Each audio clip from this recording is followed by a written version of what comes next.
Hey friends, how's it going?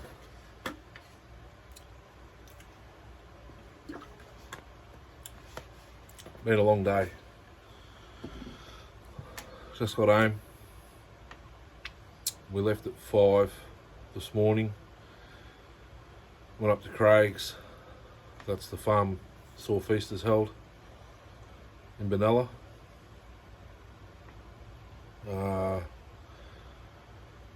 Had breakfast.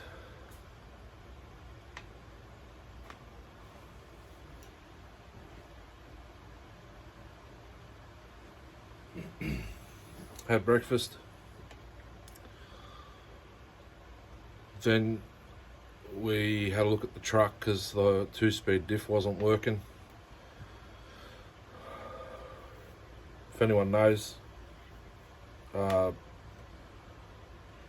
International ACO single axle tipper with a I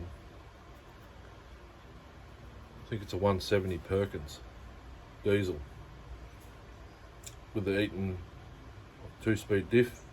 We had to unbolt the motor that activates the rod and everything and lube up inside there.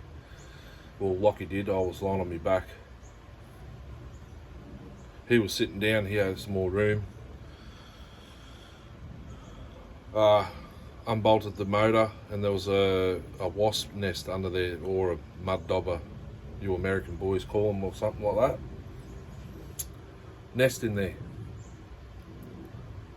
You just sprayed some Shift Your Bastards called Newlon. It's like WD-40 but a little bit better in there, and we put it all back together, took it out on the road. I tried 3 times, it neutralised itself, and then on the 4th attempt it worked. As far as I know, it's still working now. So that's that, and then we come back and we picked up some branches and stuff that fall from the trees here underneath to clean it up so they can mow one of the paddocks. We did one load of that, trailer load. I ran a 500i as well.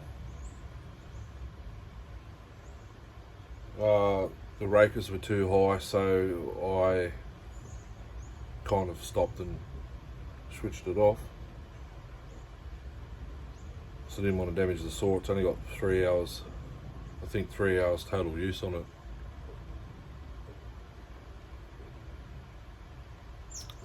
So that was pretty cool. It's a bucket list saw.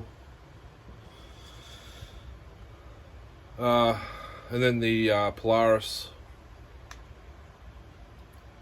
they got the there's like a roadworthy kit you can buy for it with the indicators, the stalk, a horn and a horn button. Wired all that in. She's all good to go. They just got to sort out where they want the stalk mounted, because they don't have, their model doesn't have the steering column exposed. It's all behind the dash assembly. So we did that, but last night when I made that quick video, I forgot to mention what happened today. I bought 2 Husky saws, very cheap. I'll give you a look and then I'll have a quick chat about them. Here's one, $3.94, in as it's been, well, barn fresh.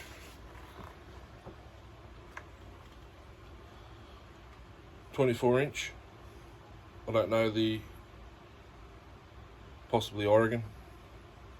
Full chisel Oregon chain. That'll come in handy.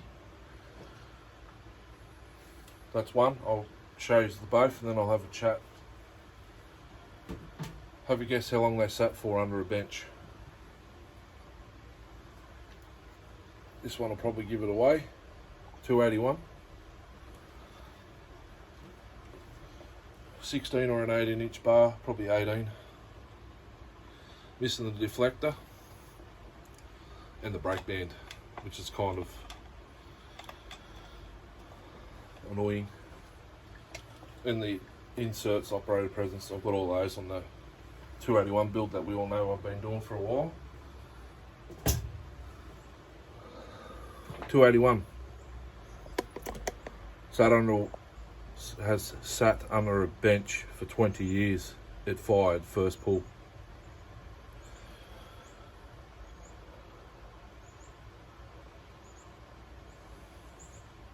I don't know if it actually straight off the bat fired first pull, but that's what he told me. He said it hasn't ran for 20 years. The 394, I'm guessing around the same time frame.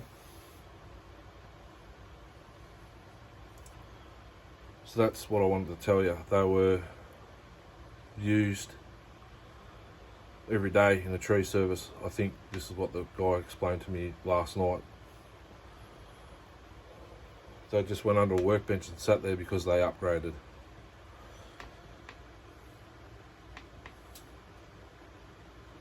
So here's the plans. I'll go over them like I always do. I might put that on the floor and have a seat, because I want to have a bit of a yarn. How we all doing today? Thanks for popping in, Kev. Appreciate it. Keep doing what you're doing.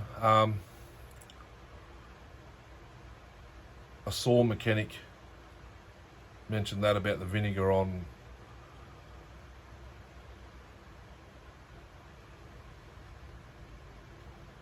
sorry, I just got a Facebook message. What was I saying? The vinegar. He mentioned it on one of the groups, Facebook groups. I can't remember. I think it was Chainsaw Repair or Saw Addicts, one of those two. About a week ago, and I knew about the vinegar trick with steel or axe heads, and that. What I didn't know about the case rot or white death, so it's called. I didn't leave it in there long enough to do the case rot. If you can see where I've sanded, she was all white like in there. Once bar oil goes in there, that should pretty much kill that.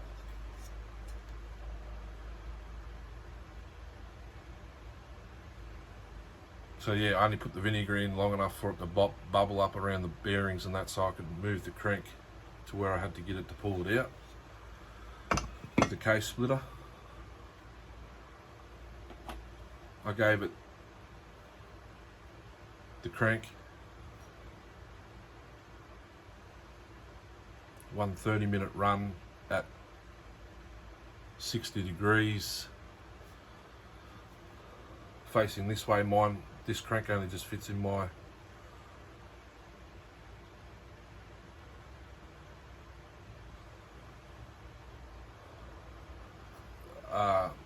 ultrasonic sideways, so you can gauge how small it is. It's a 1.3 litre, perfect size to do carbs. You can do some cylinders, but you got to do them. I'll use this one as an example. Stick it in that way, give it a cycle, and then turn it up the other way and give it a cycle. I shouldn't have done that. I forgot they were in there. I'll pick them up after the video. So give it a cycle on the con rod. It was obviously like this when it came out of the saw. So I just gently moved it to there because it was a fair amount of crap there. Then another half an hour, whichever other way it had sit in there, I think it was like that.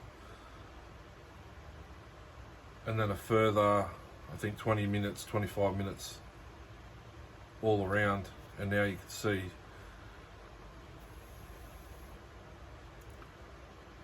it'll get a little touch up on the bench grinder wire wheel, just where it just feels funny from the residue. I hit the counterweights as much as I can. The conrod doesn't get touched. She's minty. And then I just put some CDF cutting oil in there on the bearing. I don't know if you guys get it over there, wherever you're from. This is the spray when you're using a bench drill.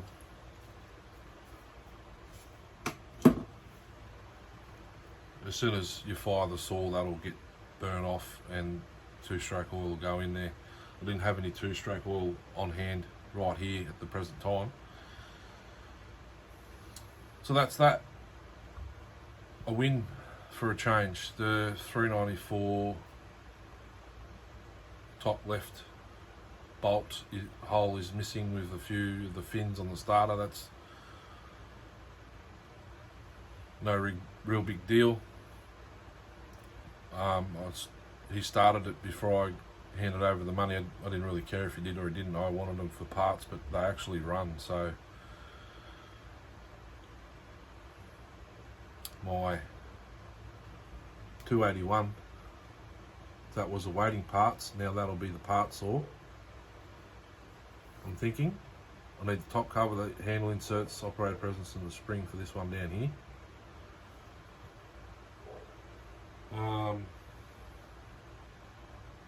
It's a pity it didn't have a brake band. I thought it was a complete saw, but no big deal. At least it's got the correct muffler. That one's got the Pharmatech 288, which is going to go on my 288 once I stick another pipe in it and get it ready for saw feast. Also, a package came today, finally, in the mail. New bits, double cut. I got the 20 pack. This actually might be more because there's more than 10 in there. Might be a 30 pack. Just because there's a few bits in here, namely that one, if you can see it. It's a double cut. These aren't actually diamond. I thought they were the diamond ones, but these are actually burr bits. There's a double cut there that'll work mint for chamfering. Plus some of the other shapes I can see in here, if you can see them. Pretty much miniature versions of these. The 3mm, these are 6 with a 3mm shaft. Will come in handy for something else, like doing some intake boot or block work. Not that I'm a fan. I'm going to have to get off here very shortly. I'm getting a lot of notifications. So that's why I haven't done any porting lately. I've been waiting to get enough money. I mean, it's only, that kit's $50 on Amazon. We've got Amazon in Australia now, or Melbourne. There's 2 or 3 here. There's one only near the Carby Doctors factory, 10 minutes down the road.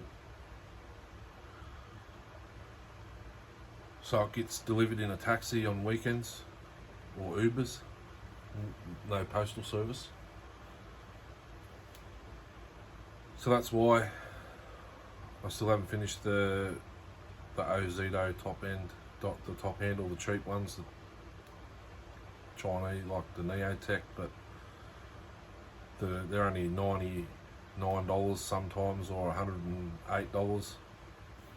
I've got 12 or 15 of those I can play with.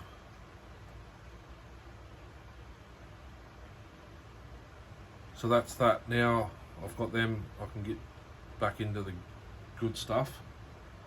Well, it's all good to me, but 661 I did port it. I found another bit but it's since became blunt. I think it's still in the handpiece.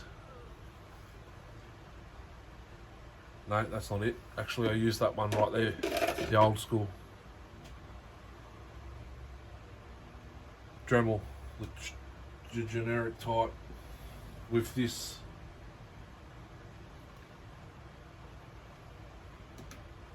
I actually did it with the,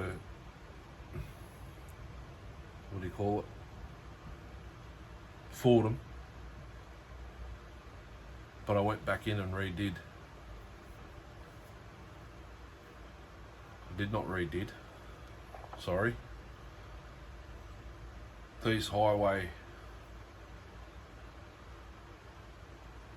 the top ends that we've got here, that's cheap, like real cheap, with the name ground off it. They have the bottom ring locating pin on the exhaust side. That's why they've done it. This is the original piston out of the saw when I received it. I've cleaned it up. That's just stain. So that's a spare piston for if and when possible I need it. I will do some more work to that, lighten it up and stuff. But I took the cylinder back off last week or the week before to relocate the piston, the ring pin, locating pin to the intake side. I actually drilled the hole, but I don't have a drill bit the next size up to the one I was using because it's hardened steel. So I just put the ring in there with the gap on the intake side, ran it, made a couple of cuts. She's got a razor sharp square file, hand filed square tooth chain on it now. There's a 404 one there, just finished it last night. 404 is actually quite easy to hand file with a double bevel. You've got more room and you can see where you're not getting it right. I'm actually getting the hang of it. That's my third attempt. First attempt was the 325. I'm not sure where I hung it. I think it's behind me somewhere. It's sharp, but it's not straight down at the front. She angles back a little bit, so I didn't get the angle right. I haven't got a handle to put on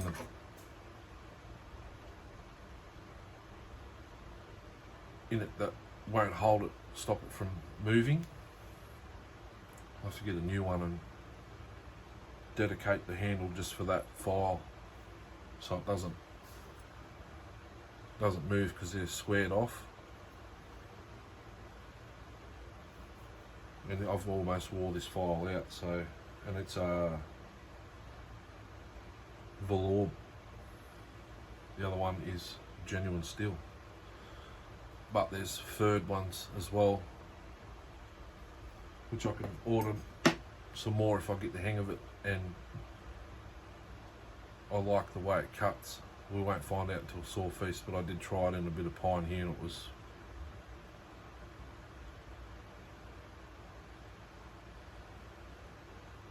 fairly quick on the 661 with a 20-inch bar.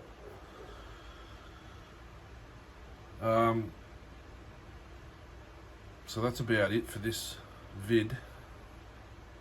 Just wanted to show you what I picked up, cheaper than buying individual parts to finish off builds, and the spare like piston and cylinder for the race 394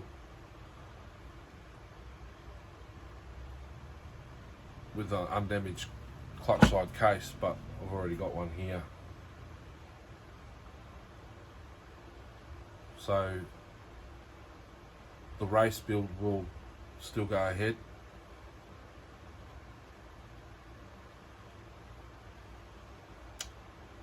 I've got to actually, oh, that's right, I've got to, for these two saws I've required today, I've got to get another 2 sets of seals. I'm going to clean them in my parts washer. They should come up like this. I'm actually surprised it's still got a shine, probably because I hosed it off straight away and then I dried it. I reckon that's why they lose their shine. I dried it with a rag. But the 661, sorry, I've gone off track again. 661's ported, base gasket delete, white solenoid with the 4701A transistor. So it's the idle for 60 seconds, shut it off, start it and make 5 cuts to recalibrate, apparently. Not the start it in the triangle or choke position, let it idle for 30 seconds and then flat bicky it, and it'll recalibrates itself. I did that first and I ended up with some vertical scratches, pretty much like them ones just there.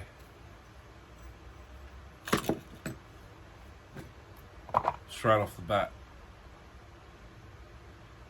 So I changed the Gen 3 to the Gen 2 I gather it would be. The transistor with the black solenoid, you can run the white solenoid with the same transistor, so I changed it. I think I made a video, I can't remember. Changed it, I made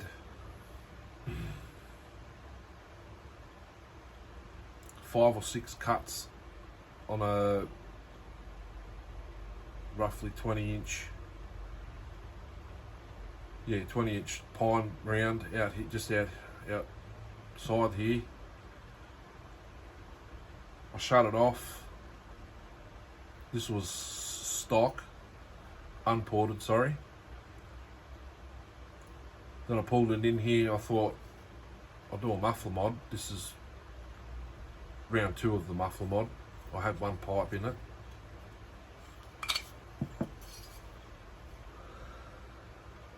So the gases have got to go down, up and back through.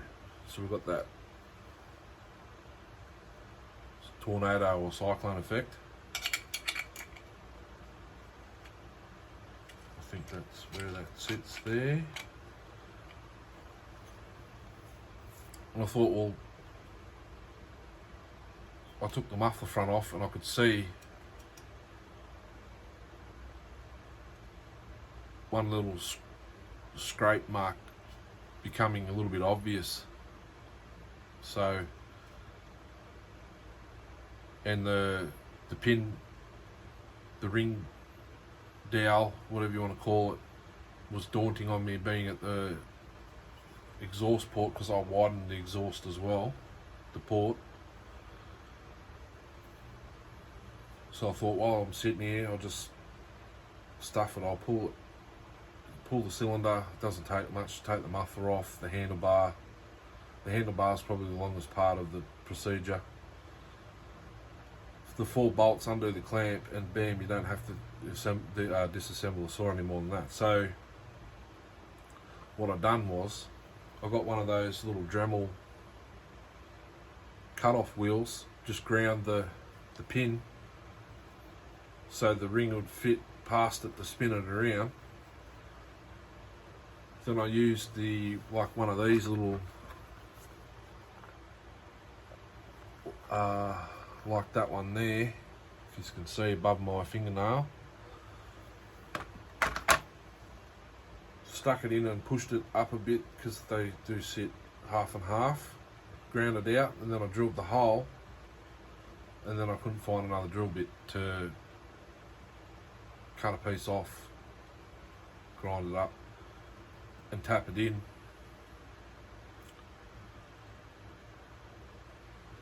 But I'm thinking about going back in again, running a single ring, making the piston lighter, which is doable on these.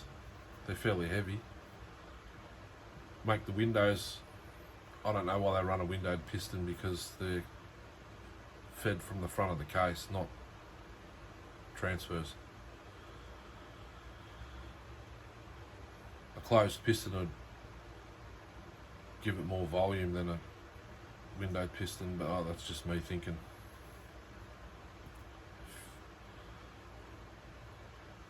So that's what's happened. Then I made a quick little brap in the pine log, the same pine log I put about 6 or 7 cuts in. There's only one little strip left. With to check my hand file and the rakers, and then I put it into Aussie hardwood. It seems to cut smoother.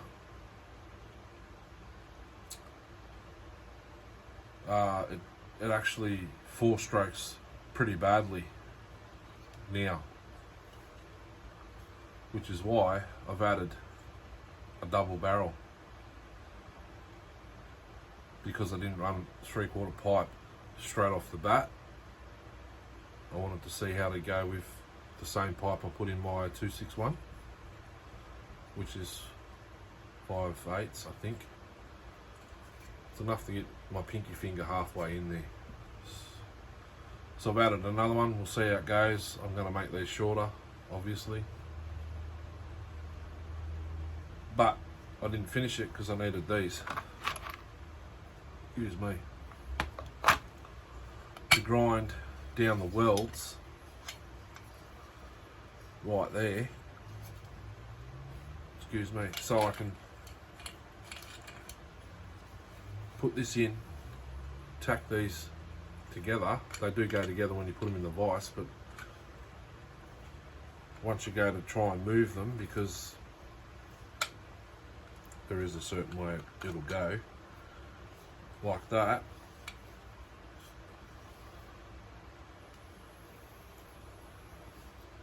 Put them in the vise, you can get them to touch, but then once you touch it to try and straighten it out,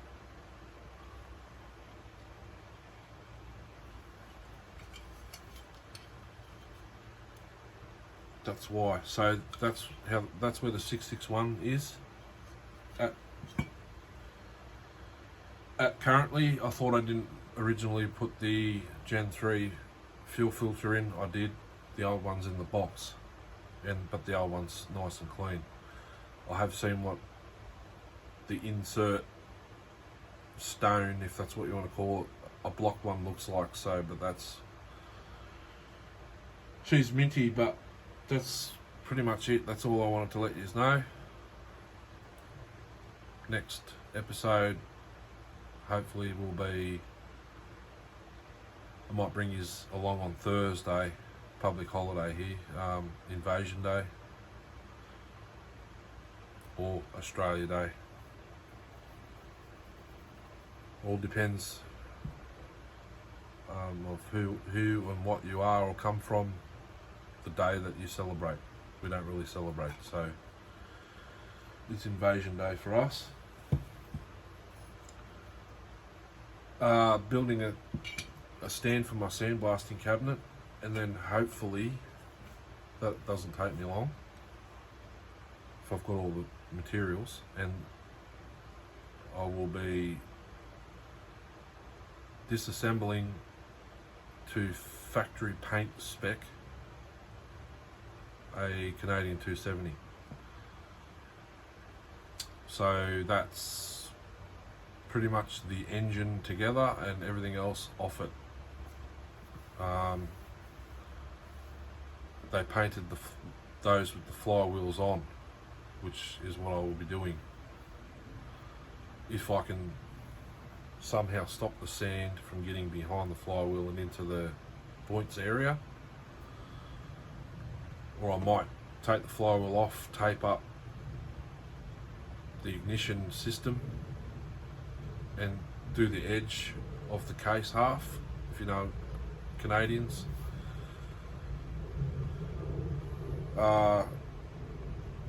The air the fan cowling, that comes off. The handlebars will be off because they're aluminium.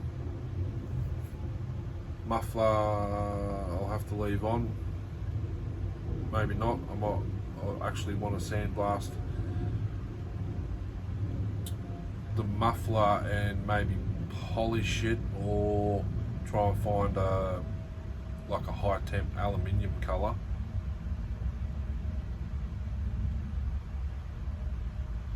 Or I might paint it black, who knows, because my top covers, well, I'm not going to reveal the colours, but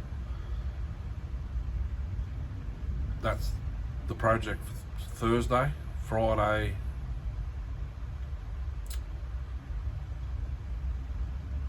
$394. Depending on which day we go to Craig's, whatever day is left, $288. We'll see how we go. I don't want to rush. I don't want to rush builds because they don't turn out really well. I'm actually impressed with MS380 Farm Attack clone, whatever you want to call it. It's this 038 Magnum to me, so I'm very impressed, but I can get more. That's the more thing is the only reason I'm going back in. The 261 I've got to go back in because it's just lacking. I don't know if it's because it's M-Tronic, but there's a few more moves I can do to the lowers and the intake. I'm not going to touch the exhaust. It's at 100 or 101, I believe. It's in my book, wherever that's gone.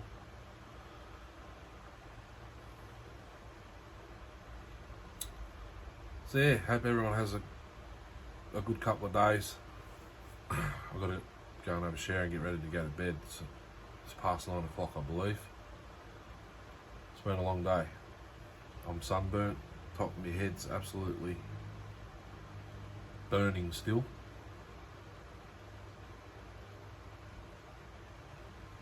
So, if you want, I can do the service inspection of the 81 and the 394 on video if you like. Comment down the bottom if that's what you wish to see. And the next episode might be having a look at a Canadian 270.